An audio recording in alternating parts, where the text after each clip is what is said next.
Hello there. So you want to know how you can simply go ahead and create a PDF file on your iPhone?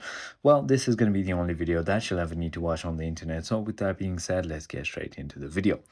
The best way to go ahead and do it on even an iPhone is to go to any browser that you want and just use a third-party application. So for example, I'm just going to write PDF converter.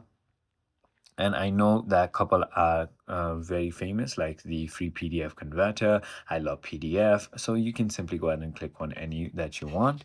And then you can simply go ahead and look for what you want. So for example, JPG to PDF, select your JPG image from your file right over here, as you can see, and then simply click on convert to PDF, and you can simply go ahead and download it. It is as simple as that. So I hope this video clarified everything for you. If it did, hit that like button, and I'll see you on the next one.